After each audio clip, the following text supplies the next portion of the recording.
My name is Ziggy. I'm an addict. Welcome to the Overtime, Not Overnight workshop of WCNA 31. My name is Ziggy, and I'm an addict.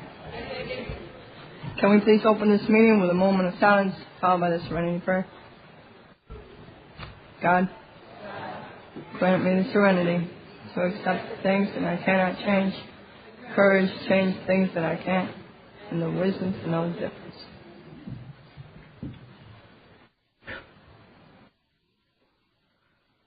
I've asked Allison T. to read what is the Narcotics Anonymous program.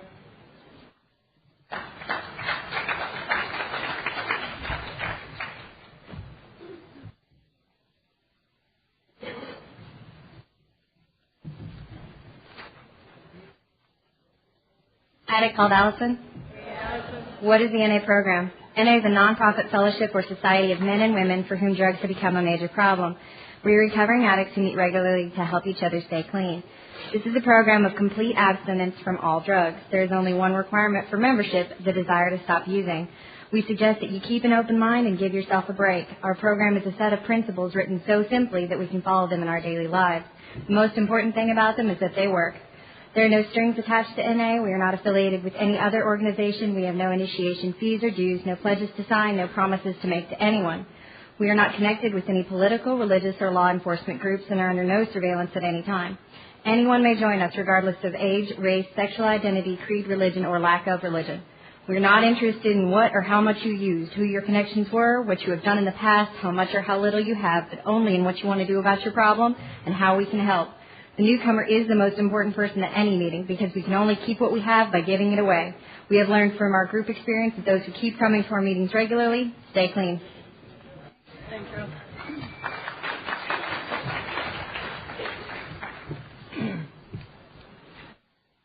I have asked Cheryl P. from San Jose, California to read Why Are We Here?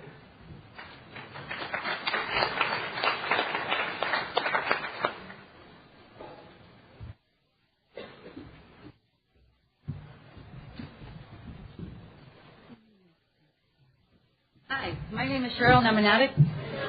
Why are we here? Before coming to the fellowship of NA, we could not manage our own lives. We could not live and enjoy life as other people do. We had to have something different, and we thought we had found it in drugs. We placed our youth ahead of our welfare, of our families, our wives, husbands, and our children. We had to have drugs at all costs. We did many people great harm, but most of all, we harmed ourselves. Through our inability to accept personal responsibilities, we were actually creating our own problems. We seemed to be incapable of facing life on its own terms. Most of us realized that in our addiction we were slowly committing suicide.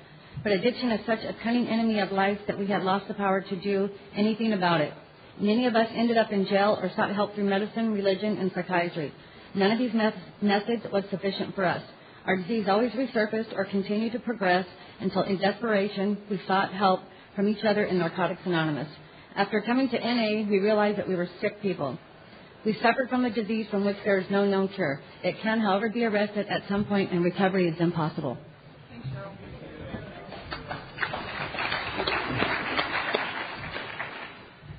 At this time, I would like to introduce our first speaker, and that is Karen E. from Minnesota.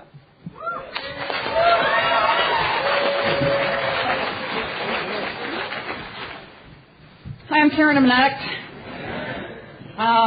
I'm very excited to be here, not only in Hawaii, but at the World Convention, and it's a tremendous honor to be asked to share. I always wonder how they figure out who they're going to be able to get to share, and, you know, who knows who, and who hears what from who, and what regions and areas about who they're going to get. And sometimes I think the selection process is a little twisted. But I see that happen in the local areas and at regional areas, you know, too. There's some people with really strong messages that rarely get asked to present at events. So anyway, I'm grateful to be here. My home group is Addicts for Life at 8 o'clock on Friday night. We are now meeting at Fairview University Hospital in Minneapolis. We've been at the food center in the basement of a hospital and in a small room at the hospital, and we've had to move around a lot. But the meeting has remained strong, and fortunately there's a lot of people with long-term recovery in that Friday night meeting. And we're in a facility with a treatment center, so we get a nice balance of people with, 15 to 25 years clean, and then a lot of people that are still in treatment trying to figure out what they're going to do or struggling, and then there's a mix of everybody in between. One of the things I really love about NA is the diversity of people that attend meetings in Minneapolis. There's really rich people and really poor people, and there's people of all cultural varieties and attitudes, and it's really always been important to me in NA to support the diversity in meetings.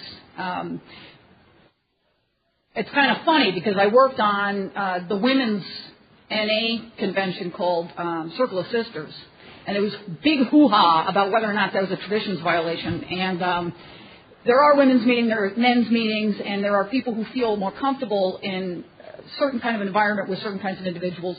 To me, meetings are kind of like bars. When you come up to a bar, you're not really sure what's going on inside, but you go in, it could be all bikers.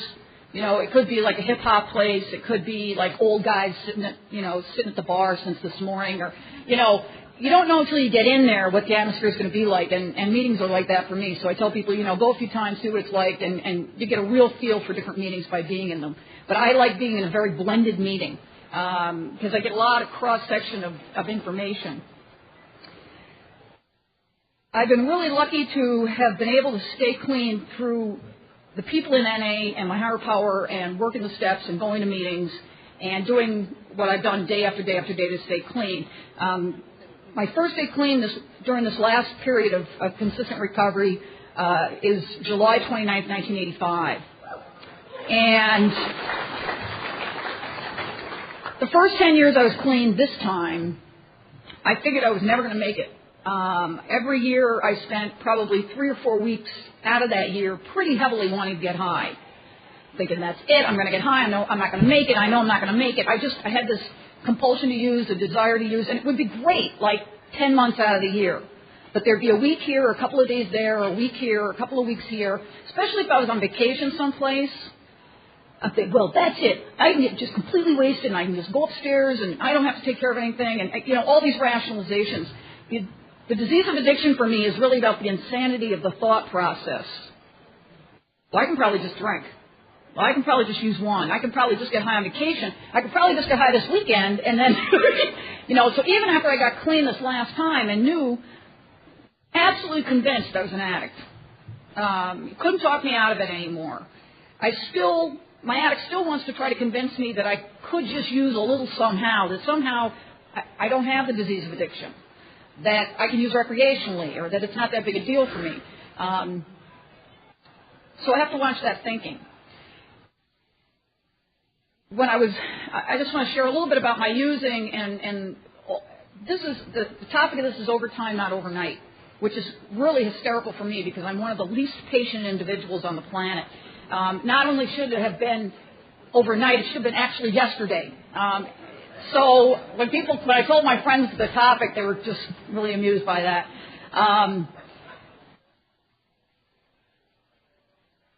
I went to treatment the first time when I was 16, and I went through 2 inpatient treatments and 6 months in a halfway house. And I was able to stay clean as long as I was in a structured environment. But I had basically no functional skills. I didn't know how to talk to anybody. I didn't know how to be responsible and get up in the morning or go for a job. I didn't know how to interact with people. I couldn't share my feelings. I was completely full of it. And nobody basically gave me any kind of training as to life skills. I was going to meetings, although I was going to young people's AA back then. That was probably the mid-'70s, early '70s.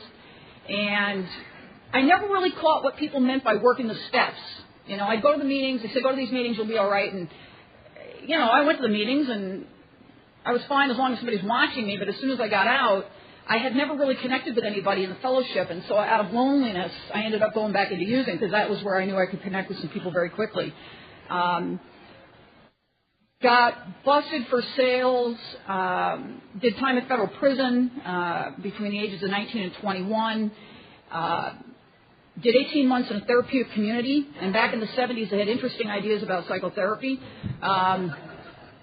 So they said I glamorized my past, so I had to wear a big glamorous gown every day. And then I had these giant sandwich signs with my behaviors on them. So one of the signs said, I make my own rules. And then the sign on the back had something else, although I can't remember what it was because I wasn't looking at it. And then I had a verbal, so before I said anything, I had to say, I want what I want when I want it. How you doing? I want when I want when I want it. Can you pass assault? Okay. So for 18 months I lived here, a lot of behavior mod, groups for like 48 hours at a stretch with no sleep, trying to break down defenses. I was actually very fortunate to be in that facility. I had gone there prior to my sentencing because I thought, okay, if I can find the most intense, obnoxious program available, maybe they won't send me to prison, you know. So I went, I did 6 months, and then I went to jail, and the guy was like, nice try, you know. So I went, I did my time, but I knew that I didn't have the skills not to be a revolving door in and out of the prison system. I thought, you know, you're going to be in and out of here forever because every time you use, you end up feeling, and it's just going to go on. And somebody's got to help me. I have to fix something. So I went back to this place, got the therapy I could from it, started going to meetings for a couple of years, and then quit going to meetings. Never really understood what working the steps meant. Met my ex-husband, and he drank. And after about 9 months of being with him, I thought, well, you know, the drugs were really the problem, and I probably can drink. You know, I had this adolescent behavior problem, and they trained me how to be normal now, and I can work, and I can share my feelings and all this, so I can probably just drink. And I did just drink for about 6 months in a really focused, controlled way that I was very excited about. And after about 6 months, I started doing just a little something else so that I could just stay up a little longer and drink a little more, only at parties, you know, which were every weekend. And then after a while, obviously I became a flaming nutcase. My ex-husband had no idea what he was getting into when he said, well, I think maybe you should just be able to have a drink, you know. No, you don't understand. This is really a big issue for me. Well, I don't think it'd be that big a problem. You could probably just drink. You know, I don't think you really understand. Anyway, so I got clean again in '85, and my ex-husband continued to use, although he cut way back. But I resented the fact that he could get high. It really pissed me off that he'd take a break in the action every now and then, and I couldn't. And I told him, you know, I can't be in a house with illegal narcotics. I got prior, you know, convictions and everything, and I just can't stay here if this is going to go on. So I did end up divorcing him, and I'm married now to an addict I met when I had 5 years clean, recovering addict with a year clean longer than I have, and that marriage is absolutely God-sent. Phenomenal relationship, like beyond my wildest dreams. You know, you hear a lot of these stupid cliches in meetings. Oh, yeah, you know. The reason people say them is because they're absolutely true. You know, I finally figured out what working the steps meant when I got clean this last time. I was in the treatment facility at the same hospital that I'm at a meeting now, at my home group. And there was an NA meeting in that building. And I had never seen a Narcotics Anonymous basic text, and it had just come out like about a year before or so. And I saw somebody walking around with one. I said, where did you get that? And they said, oh, well, they've got them at the desk, you know, if you want to buy one. They gave you all this AA literature, but the only way you could get any literature is if you asked for it, and you kind of were lucky enough to run across it. So I got the NA book, and they had a meeting list in the hallway. There were about 8 meetings in the Twin Cities of Minneapolis, St. Paul at that time, maybe 10. And when I went down on Sunday nights at 7 o'clock to this little meeting, there were 3 other people in the room. So it was me and 3 other people. And the longest clean time was 2 years. And that guy is out there now. He you know, hasn't made it through this time. But one of the guys that was sitting in that meeting is a guy named Kent, who's absolutely my dearest friend in the world, next to Holly, who's actually my bestest millionaire's friend. Anyway, he was in that same meeting that first night, and he and I are still in the same meeting and still absolutely the closest of friends. We usually travel conventions together, and he should have been here, but that's a long drama. Anyway,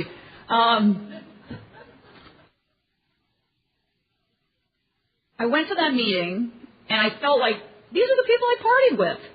You know, I felt very comfortable there. And I started sharing. The first 6 months I was clean. I went to meetings 6 nights a week because I wanted to get high every day. And so the only way I could get through the day was to try to make it until the meeting started. And then after the meeting, I felt a little better usually. And it was kind of later by then, and I could, like, hold on. I really didn't have any skills to stay clean at that point. It was the desperation was pushing me through day by day. I had the literature. I read the literature regularly, and one of my first sponsors told me that I had to call another recovering addict every single day. And I couldn't talk back then at all. I mean, I saw people hanging around after the meeting. I thought, oh, my, how do you do this? I just wanted to run out of there. Like, oh, my God, I'm scared to death of these people. I just, come late so I didn't have to talk to anybody and run out of there as soon as it was over. We're going for coffee. See ya. I'll see ya, First few times I tried to call anybody, I thought, they're going to pick up the phone and go, oh, my God, it's Karen. Figure something out, man. Figure something out. You got to hang up. I felt like such a pain in the ass, and I felt like I was such an inconvenience in other people's lives, and that I was taking their time, and I was a bother. And so to try to call to ask for intervention or help or emotional support, I didn't deserve it. I was a pain in the ass, and why would people want to talk to me? Now that I've been clean a really long time, I understand that when people call me, I get a lot more out of it half the time than they do. It's really an honor and a blessing to get a call from a newcomer. One of my sponsees, well, this wasn't the greatest blessing, but one of my sponsees called me last night at 4:30 in the morning on my cell because she thought it was the same time as Minnesota. And that's 9:30,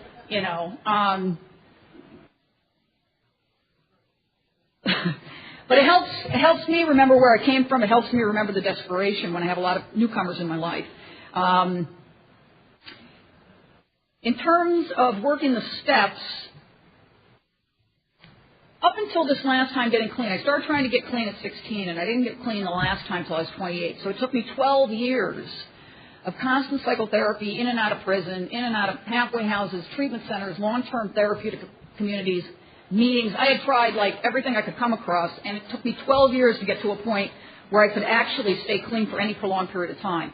And the reason I've been able to stay clean since then is only because of Narcotics Anonymous, because of the people in it and the fact that the bulb came on in my head, finally, about what working the steps means. Really, to me, it's almost a cognitive behavioral approach to life.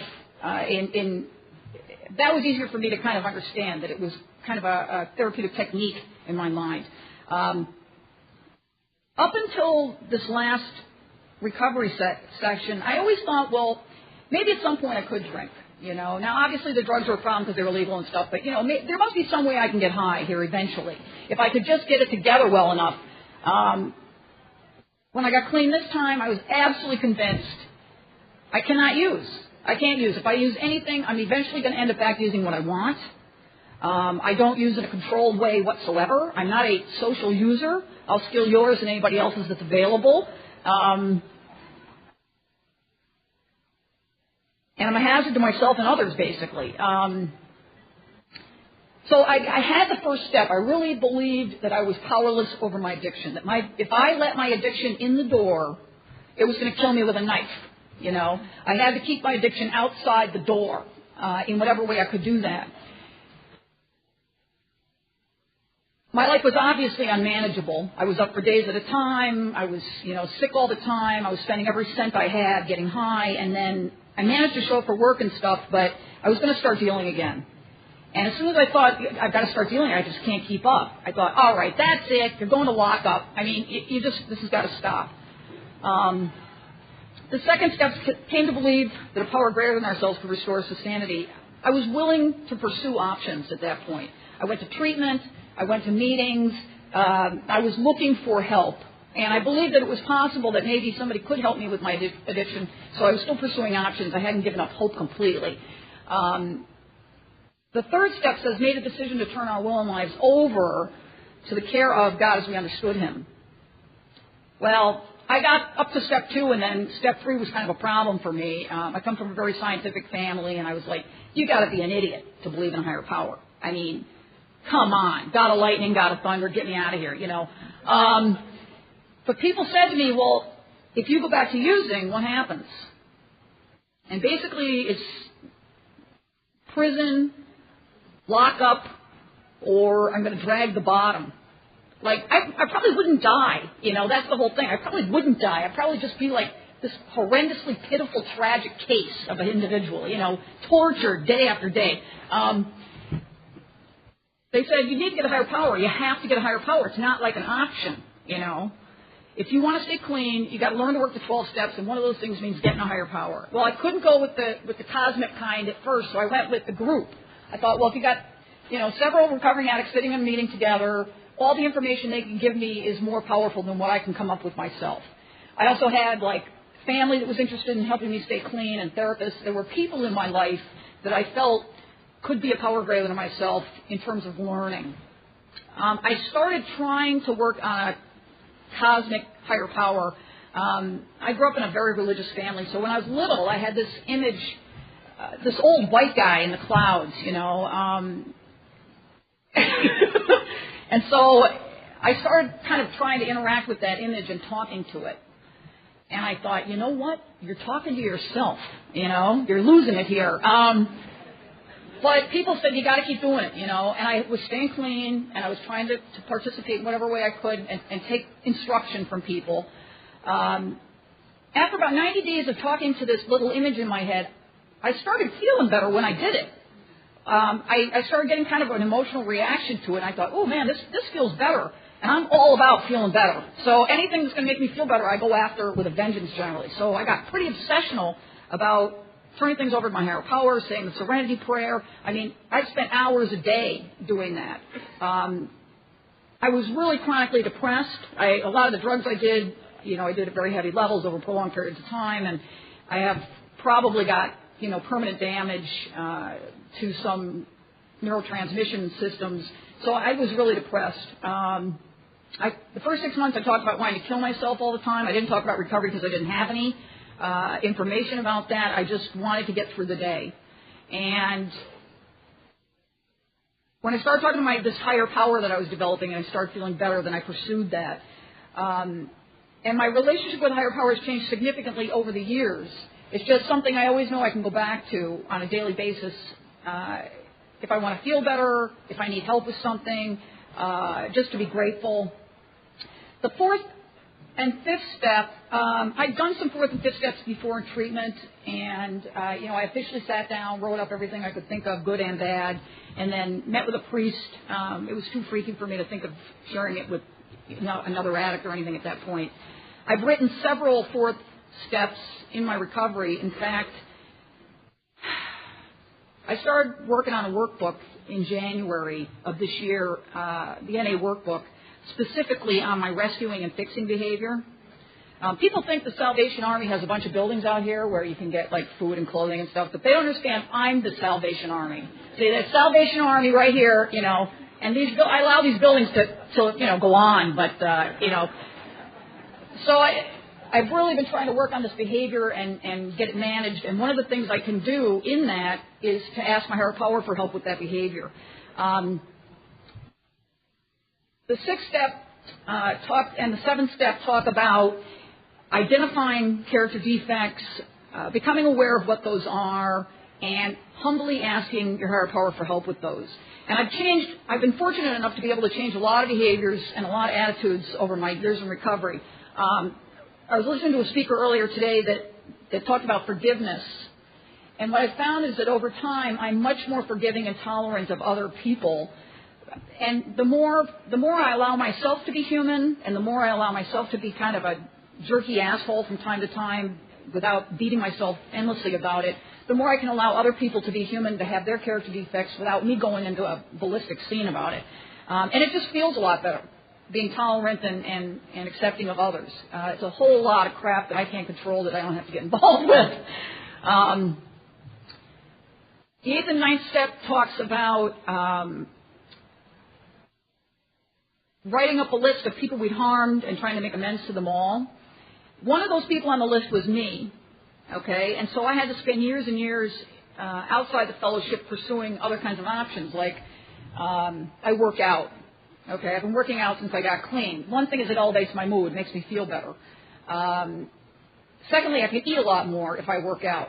So I have a pedometer, and I walk 10,000 steps a day generally, which is about 6 miles. And I can pretty much eat what I want, which is really what I want. So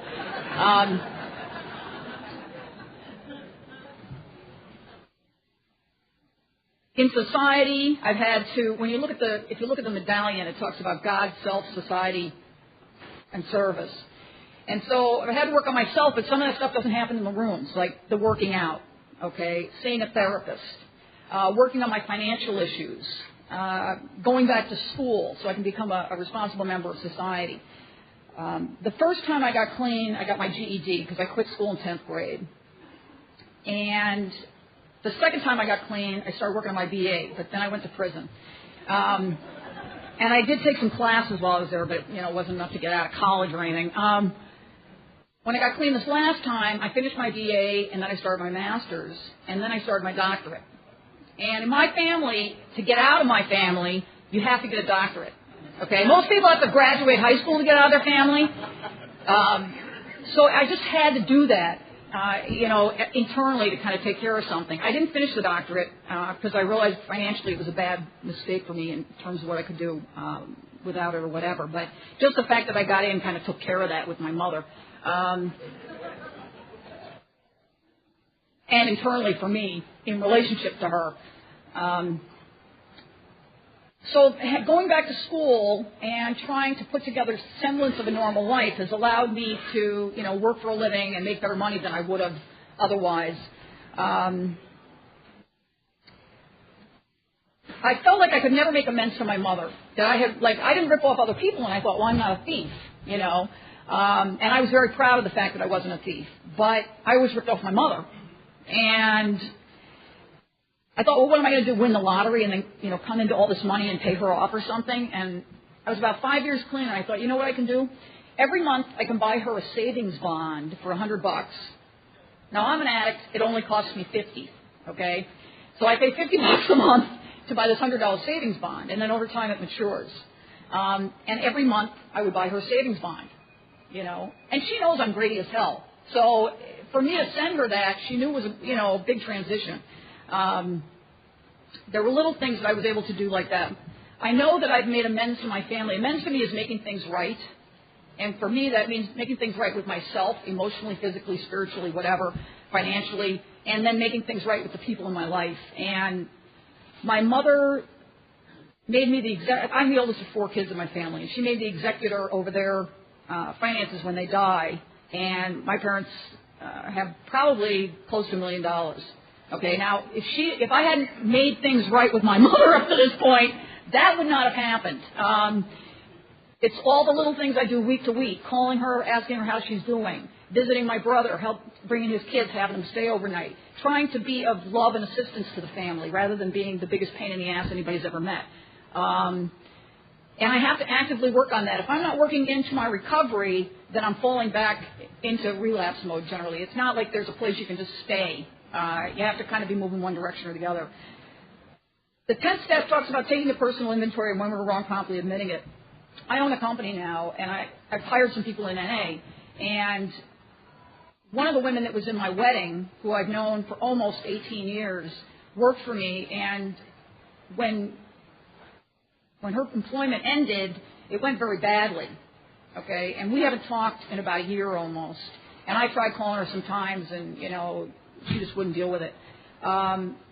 So that's the start of me doing this workbook on my fixing behavior and rescuing behavior, because she was caught up in that even though she didn't know it, basically.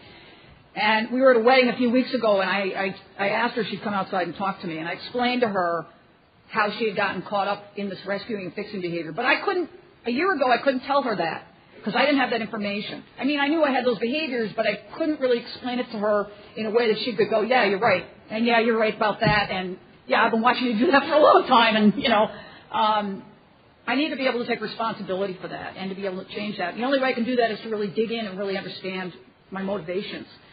The 11th step, sought through prayer and meditation to improve our conscious contact with God as we understood Him, praying only for knowledge of His will for us and the power to carry that out. It took me about 18 months to get the praying only for knowledge of His will for us part. I was praying for Mercedes and a house and a TV, and I wasn't getting that much out of it. And then when I realized, you're supposed to pray for God's will in your life, it was amazing how much better that felt, how much better that worked out for me. If I get up in the morning and ask my higher power for help with a behavior that I'm working on or an attitude I'm working on or for anything, it works out. It really works out. Now, why I won't do that every day, apparently I have this mission to feel badly, and that one of the things in recovery I have to do is constantly practice saying it's all right to feel good. It's all right to feel good. You can feel all right. You know, you can like yourself. You can think you look all right. You don't have to think you're the ugliest woman on the planet. You don't have to think you're the stupidest idiot that ever lived. You know, you don't have to continue to think these things. Nobody's making you. You know, years ago I wish I had a stick with the 12 steps on it hanging in front of me so that I would remember to do them all the time because I knew I felt better when I did them. I've done meditation. I've been to I'm not Catholic or anything like that, but I've been to nunneries and spent the weekend in quiet meditation. And there was this place downtown Minneapolis where you could go at lunchtime and they ring a bell and then you sit for 20 minutes and then they ring another bell and everybody leaves. And I've tried several different attempts at meditation because I'm really kind of hyper. And meditation for me is like 30 seconds with your eyes closed. Okay, I'm refreshed, you know. So I've really had to kind of work on that. The most important things that help me in my daily recovery are the relationships that I've developed as a result of being here. I got myself boxed in early on. Everybody I knew was clean. I wouldn't hang out with anybody that used. I wouldn't go any place where people use. First couple of years, at least. And so my closest friends are all in recovery. I married somebody that's a recovering addict. I go to meetings regularly. I actually got a job working in the field for about 10 years, although I'm not doing that directly anymore. So if I used, I had so much to lose, man. I had to lose my job and my marriage, and I had to lose my friends. And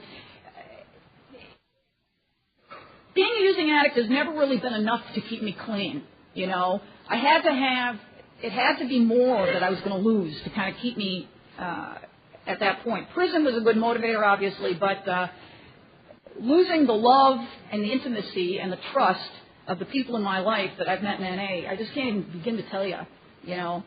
I love some of my friends in NA more than I've ever loved anybody in my life, and I trust them with my life. And I know that they want me to live. You know, whereas the people I used to hung out with really didn't give a shit if I lived or died. And unless I was providing them drugs, and then they certainly didn't want to see anything happen to me. My family has always been there for me. My mother used to drive 8 hours round trip when I was in prison to visit me every 2 weeks.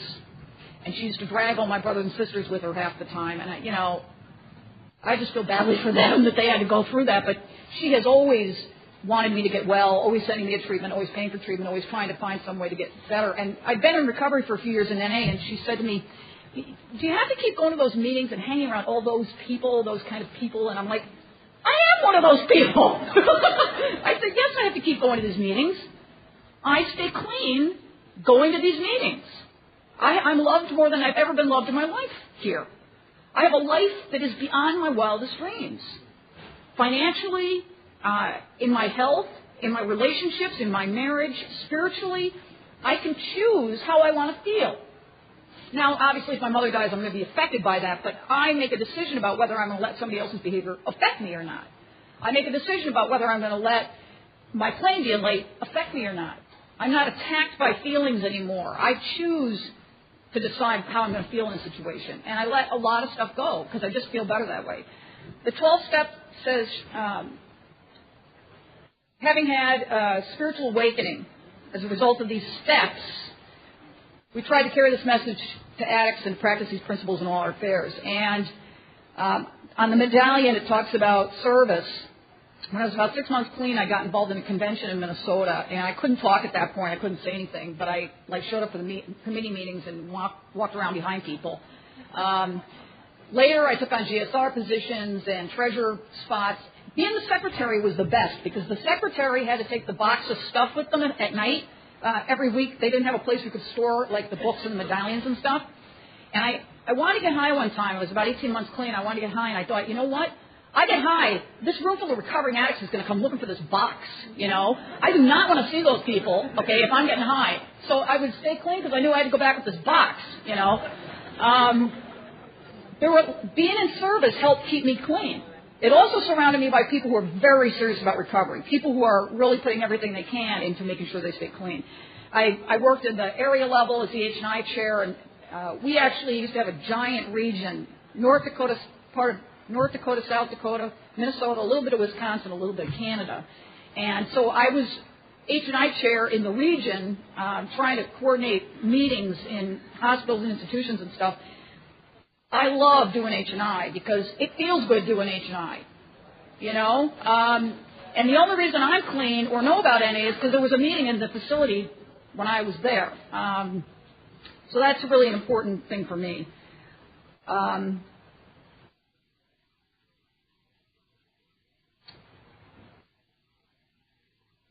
I think the only other thing that I really want to say is that, you know, I've been clean a little over 20 years now. And I've seen a lot of people over those years kind of go out of the meetings. And people I know 15 years, 13 years, 10 years, 20 years. And to me, it happens a couple of different ways. One is people think they don't need meetings anymore. It's like saying, well, I'm done drinking water. Okay, I'm done drinking water. It's too boring. I'm just not going to do it anymore. And for me as an addict, it's not an option not to go to meetings. The only thing that's kept me clean, and I've tried everything else there is going to meetings, being surrounded by the loving people in this fellowship, and doing the stuff on that medallion, and learning how to integrate the steps in my life in the way that I think and behave on a daily basis. Thanks for letting me share. Love you.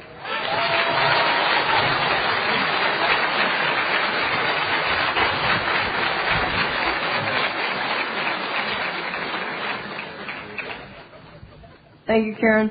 I would now like to introduce our second speaker, Michael McD from Oregon.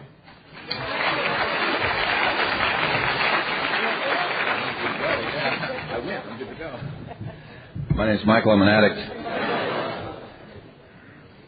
She asked me if I was okay now. At my age, bathroom breaks come more often than wanted. I figured better when I wasn't speaking than when I was. And I don't have a lot of control. Like most areas of my life, I don't have a lot of control. You know, they asked me to speak, and I want to thank the Hawaii Fellowship for just putting on a great convention.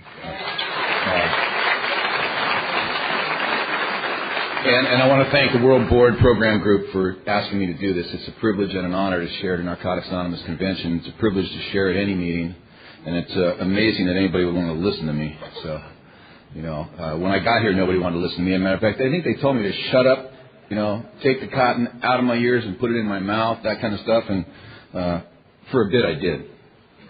Not for long. So I thought, you know, they asked me to speak at this meeting. They told me the topic, you know, and I laughed. And I thought, are they dissing me?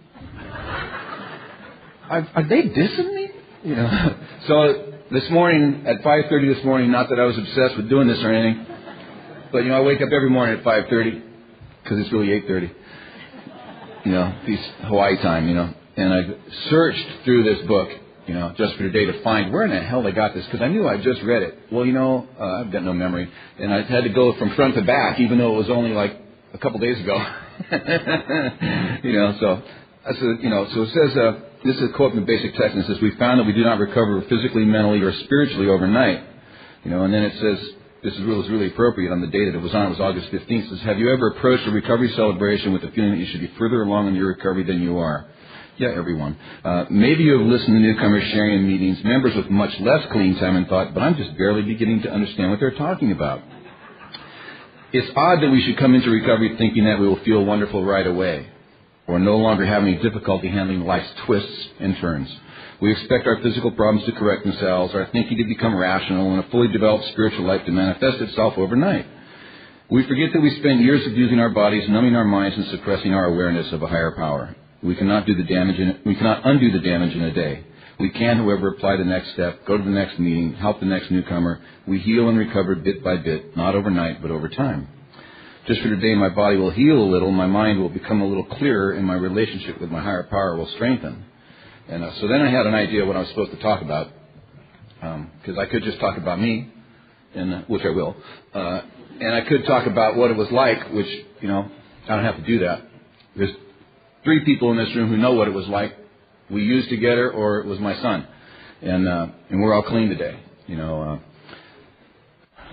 August 15th was a good reading, because on August 17th I had 30 years clean.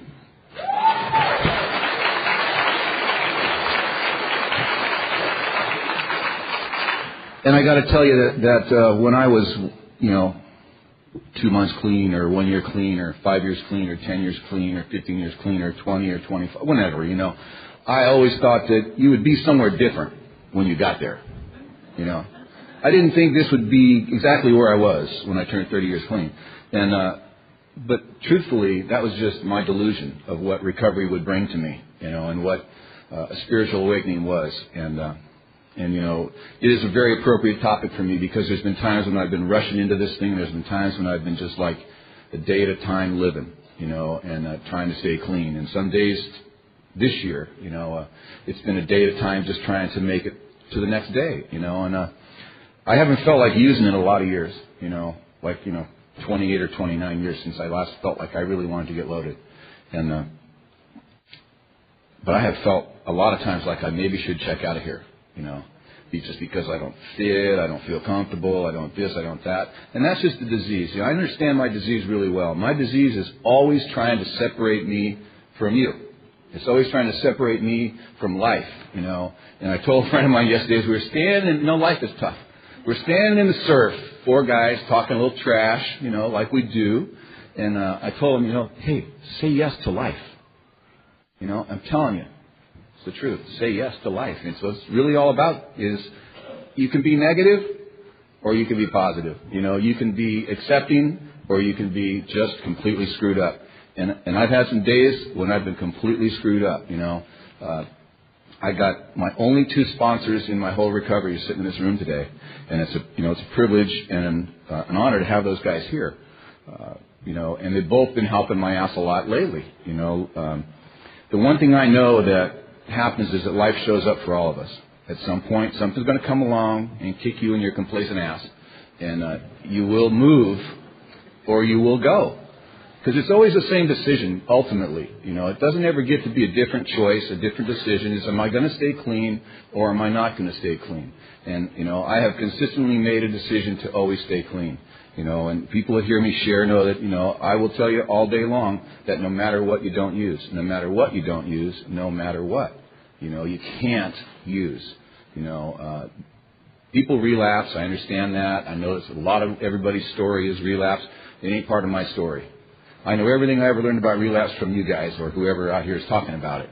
Because I have no personal experience with that. And you know what? I don't need none.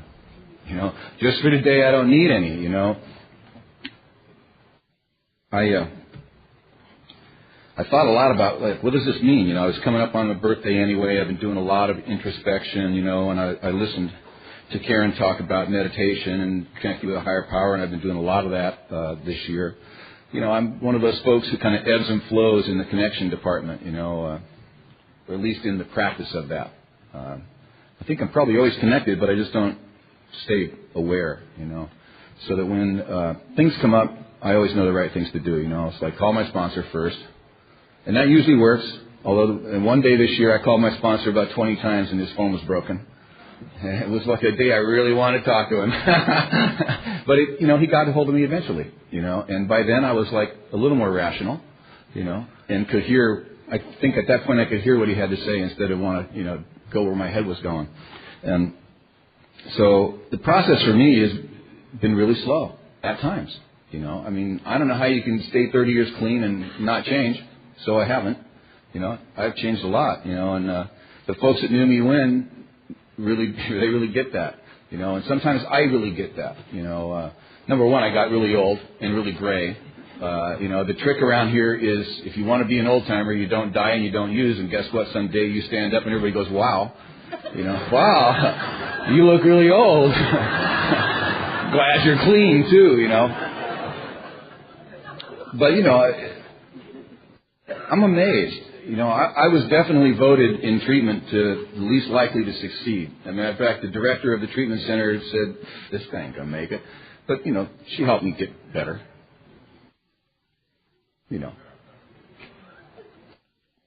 Sometimes you have to take a personal hand in people's recovery, and I appreciated that. And, life's good sometimes, I have a newcomer right now. I don't usually sponsor newcomers, They're usually like really, I don't know what, They don't like what I have to say because it's not relating to where they're at, or I scare them, or I'm unapproachable, or I got a whole list of things it could be. Maybe it's because I just got nothing to say, you know. But I got this guy recently, and he's just been such a kick in the ass, you know. I mean, he's like wet, you know. He's just new. He's like a giant puppy flopping all over the place, you know. And I just love this guy, you know. And that's like really new for me, you know. I've hung around with people with clean time ever since I got here, you know. And I think that was the right move for me. You know, the people that I knew that used, I got away from them as fast as I could. You told me to hang around with the winners, and I always have, you know. Most of the guys I sponsor got 8 years, 9 years, 10 years when they come to me, you know. And so this guy, you know, he came, and I was like, boy, I don't know, you know.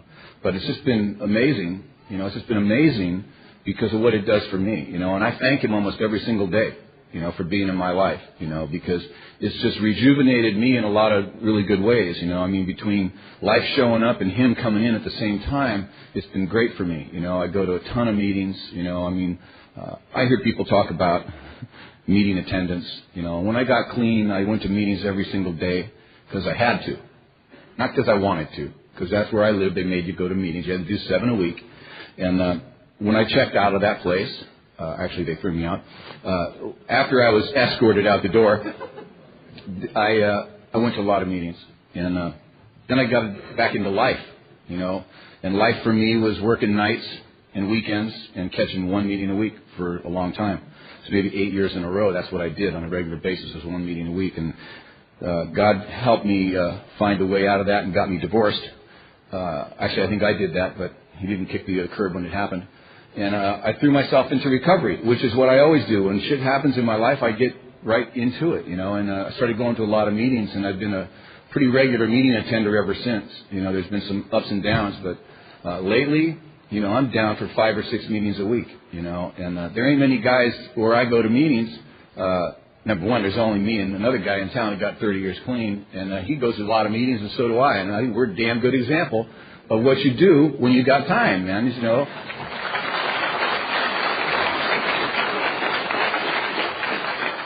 You know, you hear all the time about, well, everybody with time goes away, you know, or there's no, you know, when I got clean, and I know it still happens today, and it really fries me that it still happens today, is that there's no recovery in NA. Well, that's ridiculous, you know. How many people in this room got over 20 years clean? Hello.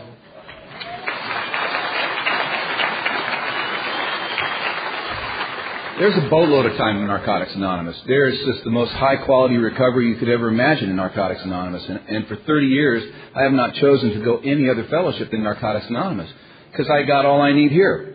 That don't make those fellowships wrong. Ain't nothing wrong, you know. It's just this is where I fit.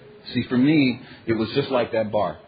It's just like that bar, you know. I wouldn't have thought of it that way, and I like that twist because I am one twisted dude. But I found a place that I fit in. You know, when I sit down and talk to an addict, I know who they are. They know who I am. We share from the heart.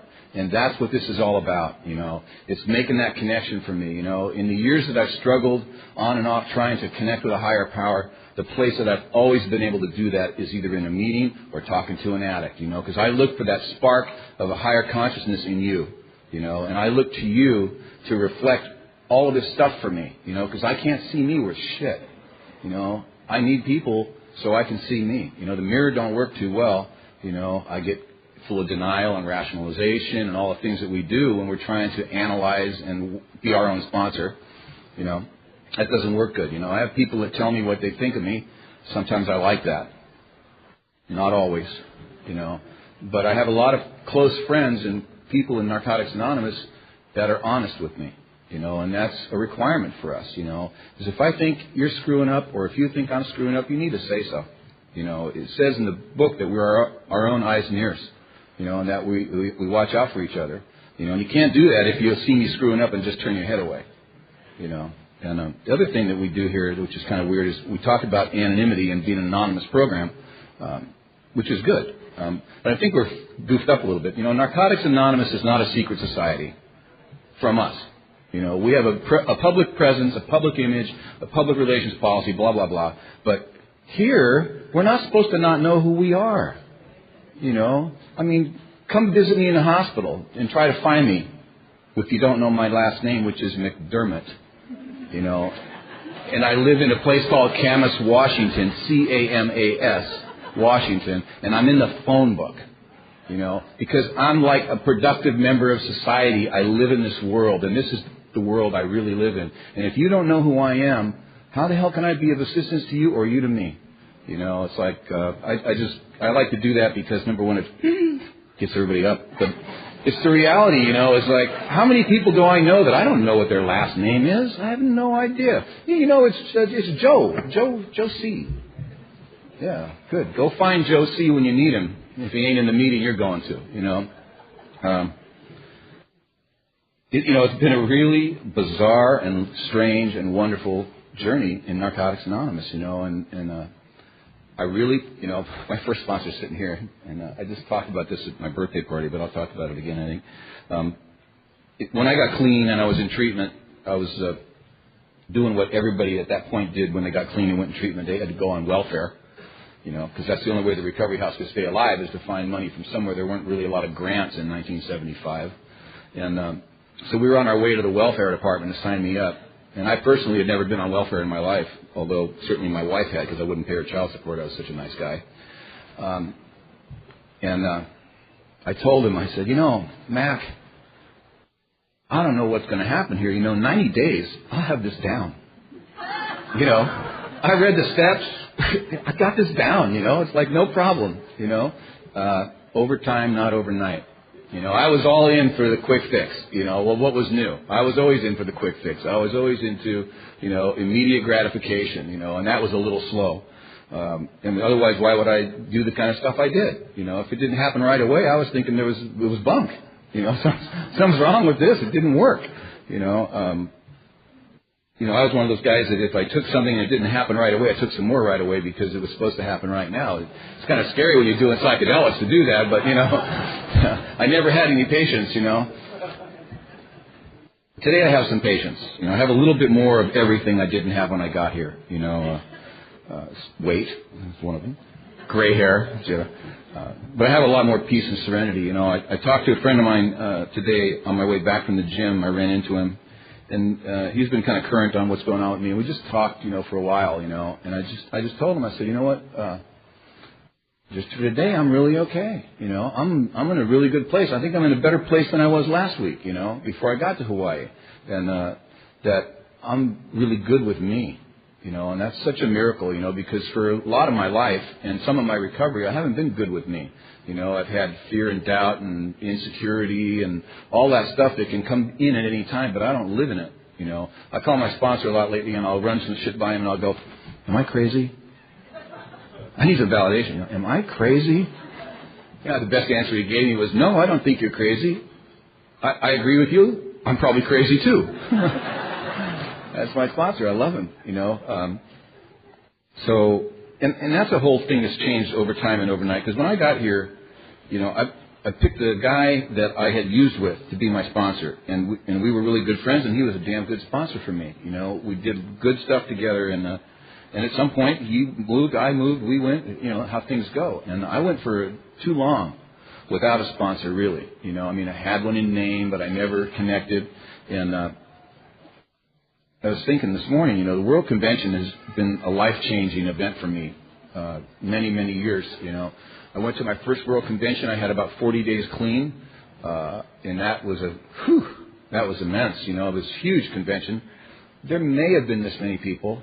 I'm not really sure. Maybe a few more. Maybe 400 World Convention, and it was amazing, you know. I mean, I saw addicts for the first time, number one, out of my area, and I realized, wow, this is bigger than just us 40. You know, there's 40 of us in my town. We're all of Narcotics Anonymous in my mind, you know. And it was a world convention, but I guarantee you there was nobody from out of the U.S. there except maybe somebody from Canada, but I don't think there was. You know, and I went to the next one in 76, and I went to the next one in 77, and there was finally one guy from Australia there, you know. And then I didn't go to any world conventions until 1986, you know. I got divorced in like 84, 85, and threw myself back into fellowship. I turned 10 years clean in 85, and I gave myself a gift. You're going to London for the first World Convention off of U.S. soil. And that was a life-changing experience for me. You know, for the first time in my recovery, I really got what we were. You know, there was a guy there, and he read the steps in some language I could hardly understand, and I met people from all over Europe and America, and it was amazing.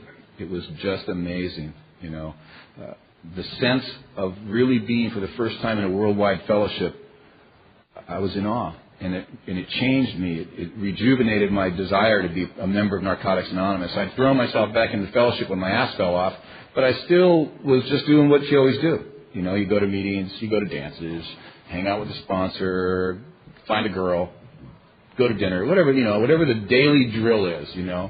And I was just going through my life, you know, doing what you do, staying clean. And that event changed it. You know, I met people who had a passion and a love for Narcotics Anonymous that I had. For the first time, connected, just intense. You know, my first sponsor has been involved in service his whole life here in Narcotics Anonymous. He was in the service in his other life, but that doesn't count. And so I always knew about service, and I always did service at the local level. You know, and I got clean at a time when it was way cool to do service. You know, because everything was a first. There was no area. There was no H&I. There was no literature. There was no structure. There was no phone lines. There was nothing. You know, there was a little white book and a handful of pamphlets, and we, I get to include myself in that with pride, created it. You know, and what a privilege that is for all of us that were there to do some of that stuff. And everywhere you get to go and outside of the U.S. and you talk to people about what it is for them to be in their fellowship, and there's 30 of them, or there's 50 of them, there's 10 groups, or there's, 100 groups. They just started a region, and they think, it's never been like this before, you know. And I'm going, hey, you know what, man? It's just like this every time. You've got to do it or nobody else will, and that's a privilege, you know. Now you live in a big community, there's 500 meetings a week, you know. You don't got to do service, you know. But for my heart, I got to do service, you know. For my recovery, I have to do service. And so when I went to that convention and saw just this amazing thing called Narcotics Anonymous World Fellowship, you know, it just blew me away completely. And I liked those people that I met that were really into it, you know, that really had that passion. And so I went. I knew the only place I'd ever meet them was where they did service. And oddly enough, all these people that I thought were so hip did service at the World Service Conference, you know. And so I went there the next year with a sponsee in tow, and met a bunch of really great folks again, and hung out with them again, and connected with them again, and talked and learned more and more and more about who we are and what we do. And it became a driving force in my life. You know, to do service, to give something back to this fellowship became what I was about. And that was a great experience. You know, I'm the addict of the self-obsessed, selfish variety. I know none of you guys are probably like that. You know, but I don't give nobody nothing before I came here. You know what? I took from you. I took from everybody that ever came into contact with me. You know, I was always about me. You know, and I'll tell you right now, it can be about me. Any time of the day, it can be about me.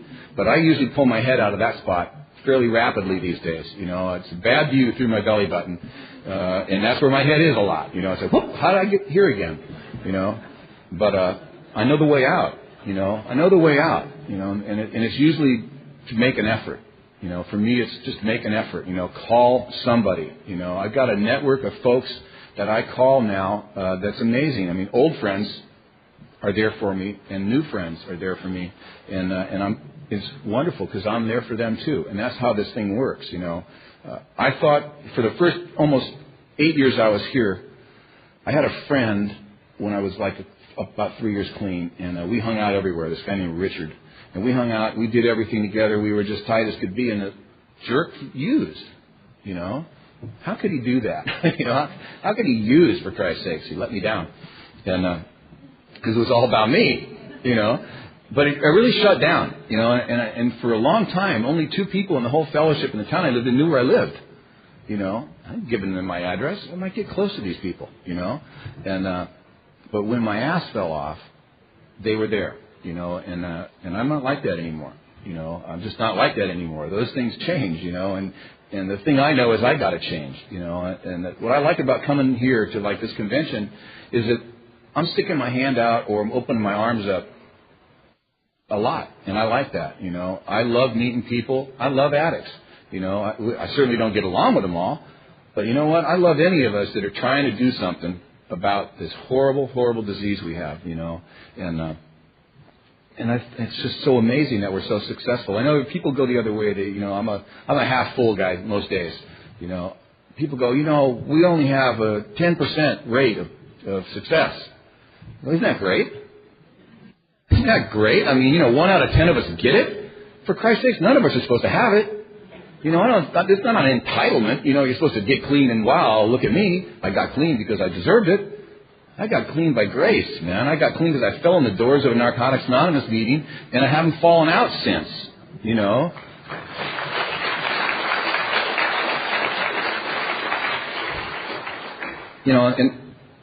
just for today, there is nothing in the world that'll get me out of this program. The only person that can throw me out of here is this guy right in front of you. None of you ever asked me to leave. My head tells me I don't deserve that seat. My head tells me I don't belong here. My attitude tells me, F them, I'm going somewhere else, like where, because I got a head that works overtime, usually about 190% of capacity. And I come up with this shit, I'm going where? I used to get in fights with my girlfriend, and I'd get in the car. Going, man. Where? Where am I going? It's not time for the meeting, and I ain't going to the bar. Because that's where I would go if I was not clean. I'd get mad at you, and I'd go to the bar. Hang out with other miserable bastards that were unhappy with their wives. Commiserate with the psychologist behind the bar. My buddy, my best friend, as long as I'm tipping him. But I took a lot of spins around the block. Let me tell you, it wasn't like I figured it out right away. It's like, oh yeah. There ain't nowhere to go except to deal, and God darn, I don't like to have to do that sometimes. I want to be mad and go away. I don't want to be mad, get rational, work on it. It's like, damn, that's a lot of work, But that's the only thing that happens, is that if you don't do that, you got nothing going. I can get mad and go away. Where'll I be? I'll be with myself. That's a bad spot, My first sponsor had this job at this treatment center, and he was running the kitchen, and every time I went down there, he had a new bumper sticker on the thing, on his big walk-in refrigerator, an addict alone is in bad company. Yeah, that's me. Spoons are for stirring. I always like that one. Spoons are for stirring. I went, yeah, okay. Those cliches are lifesavers. I laugh at them all the time, but you know what? They're lifesavers. They're all up on the walls because they actually work and have relevance. At some point, you'll get it. When it's your ass, that's that day, that's, the epiphany of a moment. It's like, wow, is that heavy? This program's supposedly simple for complicated people. I'm so complicated I don't get the simplicity most of the time. When I realized that if I didn't take nothing, I wouldn't get loaded, I thought that was like Einstein's theory of relativity. Like, wow, that shit is deep, If I don't take nothing, I won't get loaded. Yes, stupid. You could have learned that at 14. And probably all of us, have had those spots, particularly earlier in our recovery, where we just lament the fact that we wasted all these years. I used to go, God, I've wasted 15 years of my life. I'm just a freaking derelict now. I barely got out of high school. I've never got a graduation after high school. God bless you. You know what I mean? Good for you. Because I can't do it. I just can't do that. And but I lost exactly what I was going to say. So, the hell, it wasn't worthwhile. Come back. Okay. So I just keep doing this thing. I don't know where else to do it. I don't know where else to go. I don't know any other way. I guess I'm a habitualized kind of person. Because I'm an addict, I'll pick up a habit and stick with it. And so my habit is staying clean. It's a good habit. My habit is to wake up in the morning and thank God that I'm clean today. And ask Him, for knowledge of His will and the power to carry that out. And I mean every day. you know, and to try to meditate, although, boy, does 30 seconds sound long, you know, some days I just go, what in the hell is wrong with my brain? Because, you know, my meditative state is like, I had it for a second. It's gone again. And it's, you know, and the best I can do is to, like, do mantra kind of stuff. You know, it's the only thing I can do to not run. You know, so it's like, breathe in, breathe out. I say it to myself all the way. Breathe in, breathe out. You know, God is love. Love is God. God is love. It's the only thing that shuts the head off, you know. But it's just an amazing process, you know, to just take enough time out in my life for me. Because that's the selfish part of my recovery program, and it's the only part that probably is that what am I doing to take care of me? You know, how am I working a program that's about me staying clean? Because my program's not about you staying clean. I hope you each have your own program that's helping you stay clean, and it's the Narcotics Anonymous program, you know.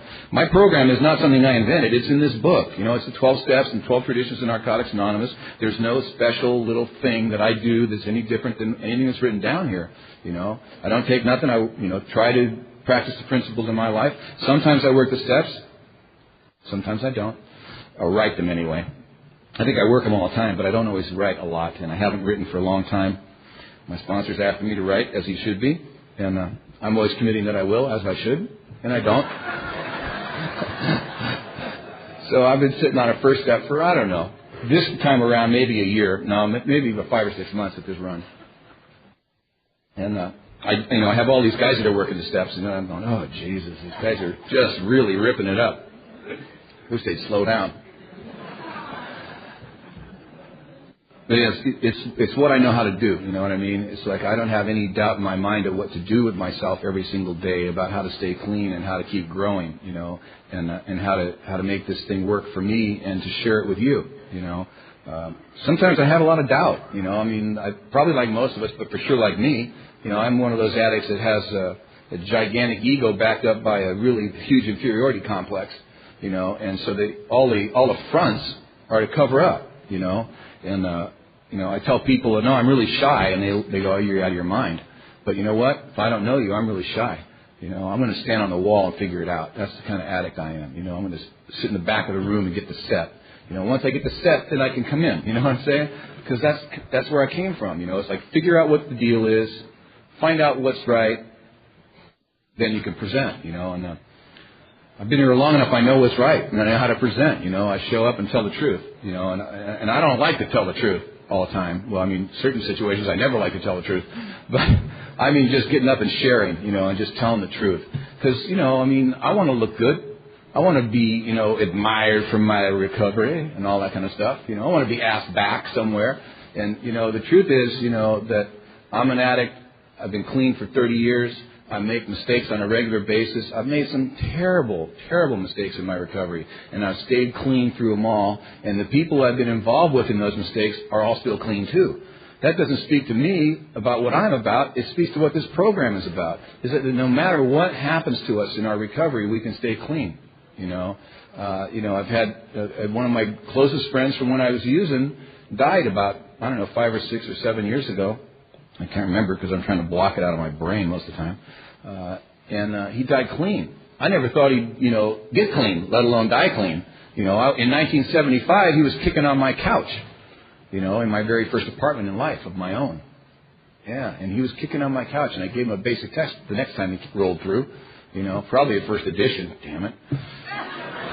You know, he got loaded again. But you know what? He got clean. You know, and I'll never forget that day he called me up, you know, and said, hey, I'm out at St. Anthony's Pig Farm, or wherever the hell he was. And I said, yeah, well, so what are you doing? He says, well, I'm clean. I said, okay. And I've heard it before, you know, it's like, so what's new? He says, no, I'm staying clean this time. I said, okay, so I'll see you at a meeting then, right? And, you know, he had 9 years clean when he died from cancer, you know, and to me, that, you know what? If anything else happens in my life, I, you know, have any control over, I want to die clean. That's my goal. You know, I haven't hit my goal yet because when I got here, I figured it out. You know how you do. Okay, how old will I be when?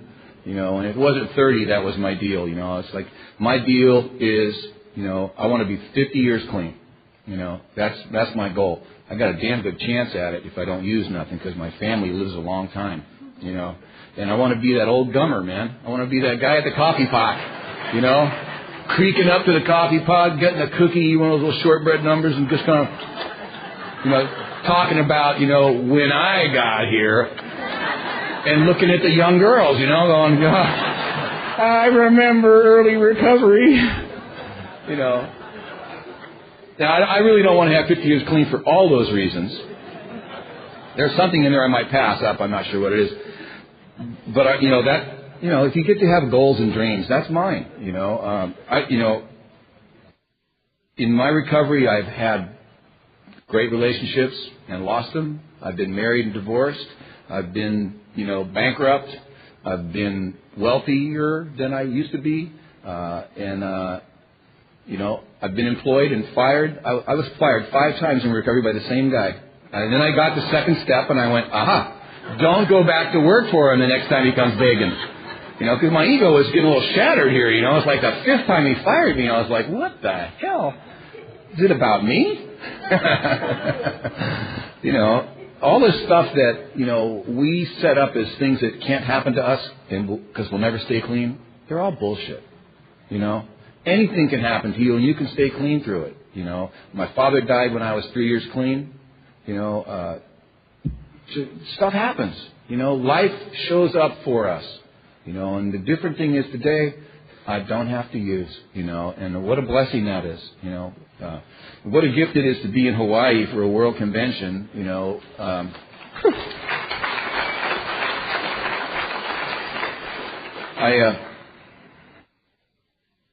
I've been here a lot of times, but when I came in this time, I thought a lot about the first time I came to the islands. The first time I came to the islands was 1970, and my wife at the time and my 2 kids had fled the scene wisely. We had split up. It's one of those things where, the best laid plans of most men go awry. I had a plan. I said, I think in 5 or 6 months we should separate. It's not working out, but I want to get all this stuff taken care of. 3 days later, she said, I'm moving to Hawaii. You're going to pay for me to go there. And I was like, well, that was not really my plan, but okay. Well, and then we missed each other right away. You know how that goes. And so I ended up flying to Hawaii eventually, and I flew to Hawaii prepared for a typical weekend in my life. I came with an ounce of cocaine in a plane, and I lived in the bathroom. In those days, you could smoke on planes, and you could go in the bathroom and snort a lot of dope. And so I was in the bathroom every 10 minutes, man, and everybody else was like nuts. And I got off the plane in Honolulu. I had a leather bomber jacket on with a wool lining. And I just went, oh, my God, what have I fallen into? And that was my first experience with Hawaii. All I did the whole time I was here was stay as completely twisted on drugs as I could.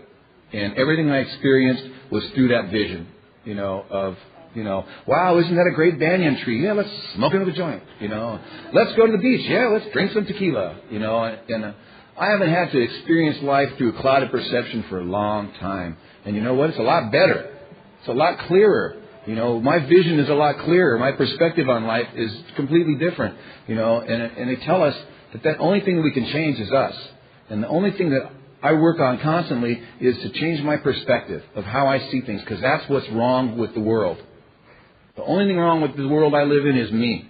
The way my head works, the way I see things, what my perception does, what my feelings create in my head, what my thoughts make me do. And I've been talking for years about, what feelings are just nothing. They come, they go. They pass. You can create your feelings, And that was a big thing to learn, is that I wasn't a victim of what emotion was running through my body at the moment, was that I could change that by thinking differently. And the way that I change how I think is by the way that I act. That I can change my thoughts through right action. I can't think my way to right action. I have to work at it and do it. And so everything I do here, I have to do the hard way. And I think there's only a way to do it. It's the hard way. There's no easier way than working a program, doing what we say, doing the things that we talk about, and changing, and it's not overnight. Thank God it's not overnight, because if I got what I thought recovery was when I was anywhere from 1 to 10 years clean, I would have just shortchanged the hell out of myself. Not even that gratitude list we talk about all the time, but after I was here for a while and thought what this meant, what this was, what this is a complete change, The good news is you don't got to do it overnight. The good news is that it's progress, not perfection. Because none of us Well, maybe a couple of us, but not me. I'm not perfect. You know, I've been perfect before. It was really uncomfortable. You know, I've been a perfect ass. You know, that really was no fun. But I mean, I've strived to be something that was not me, not who I could be. You know, and today, you know, recovery is like this journey of learning who am I. You know, I certainly had no idea who I was when I got here. You know, I have a lot better idea today. You know, and whoever that guy is, I accept him a lot better today. You know, I used to hate being me. I wanted to be you. When Matt got married, I thought I was Superfly. Didn't I? I had a big ass afro. Doing this, you know, shirt open down to here, angel fly pants on, you know, just cool, driving a big black car, you know, black on black, yeah. I didn't want to be me. You know, I wanted to be somebody else, man. I wanted to be you. You know, before I came to Narcotics Anonymous, before I found out anything, I wanted to be anybody but me. I wanted to be you real bad. You looked better than I felt. And you know what? Today you still look better than I feel sometimes. But the truth is, I know that that will change. And I know that if I was in your skin, I would feel just like I do. Because, you know, we have a lot of things in common. The thing that I've learned here more than a lot of others is that I'm a human being. You know, I'm not an addict first anymore, and I was for a long time. I'm a human being. You know, I'm part of the world. I'm part of the planet. I'm part of the greater consciousness. You know, and I love that I'm part of. You know, and we say that, you know, we never have to be alone, and I believe that. You know, if we sit here, we'll never have to be alone again. Thanks very much, and aloha.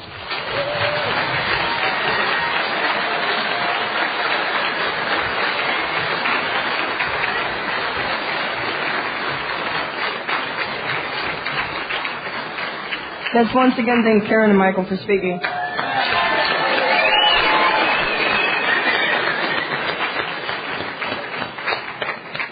I've asked Vince F. from San Francisco to read why we do recover.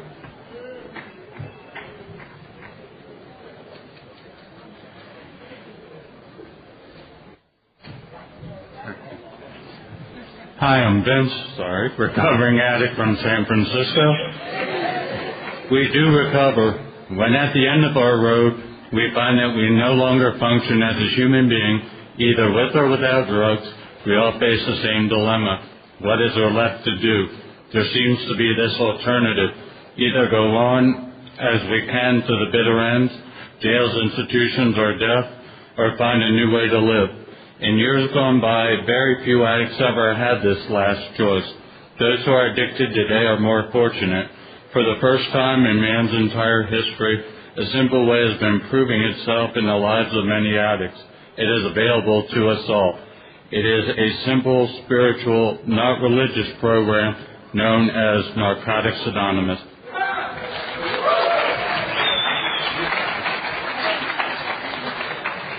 We'll close this meeting in the traditional form. My name is Ziggy. I'm an addict. Welcome to the overtime, not overnight workshop of WCNA 31. My name is Ziggy, and I'm an addict. Can we please open this meeting with a moment of silence, followed by the serenity prayer? God, grant me the serenity to accept things that I cannot change, courage to change things that I can't, and the wisdom to know the difference.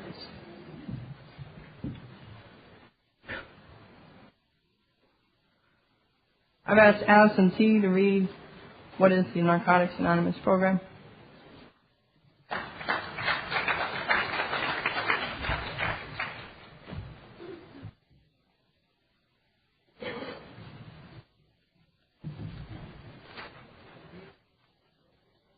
Addict called Allison?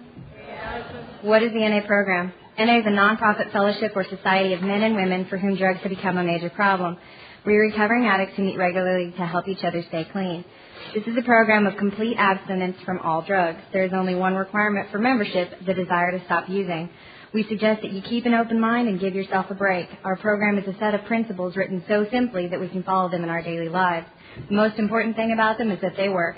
There are no strings attached to NA. We are not affiliated with any other organization. We have no initiation fees or dues, no pledges to sign, no promises to make to anyone. We are not connected with any political, religious, or law enforcement groups and are under no surveillance at any time. Anyone may join us regardless of age, race, sexual identity, creed, religion, or lack of religion. We are not interested in what or how much you used, who your connections were, what you have done in the past, how much or how little you have, but only in what you want to do about your problem and how we can help. The newcomer is the most important person at any meeting because we can only keep what we have by giving it away. We have learned from our group experience that those who keep coming to our meetings regularly stay clean. Thank you.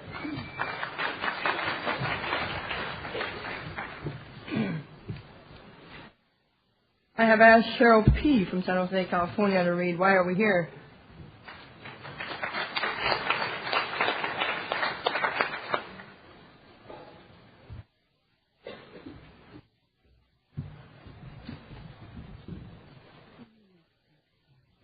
Hi.